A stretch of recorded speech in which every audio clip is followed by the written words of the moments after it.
The old saying goes, when life gives you lemons, make lemonade. But what do you do when life gives you cancer? This is not a sob story, this is Stephen's story.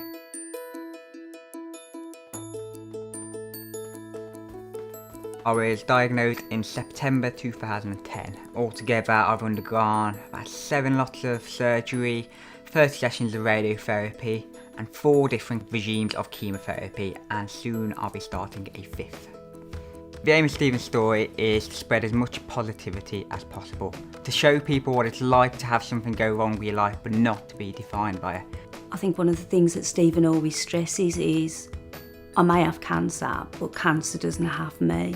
It doesn't have to be about suffering. 1 week after the original operation to remove tumours from my bowel, and one day I was at hospital, I ended up going to a fancy dress party. The surgeon gave me advice to go home, take it easy and basically do nothing. But I decided to go to this party dressed as a granny, in a wheelchair. And because of how much weight I'd lost and because of how thin and pale I was pretty convincing. But by the end of the night I was being pushed around in front of a conga line in my wheelchair, having an absolutely fantastic time. And this was me from the off making a statement of how I was going to overcome my illness.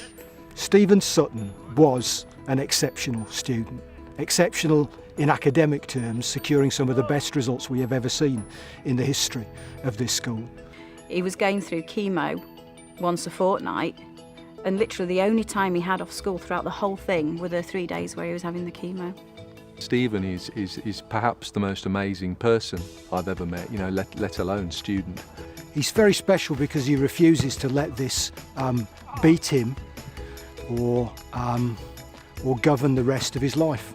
He stuck 2 fingers up at cancer basically, and I think that's the kind of attitude that the people in this school needed to see. It's made lots of young people here think quite differently about the sorts of decisions they're making and how they need to make the best of their opportunities. In a weird way, I actually see my first cancer diagnosis as a good thing.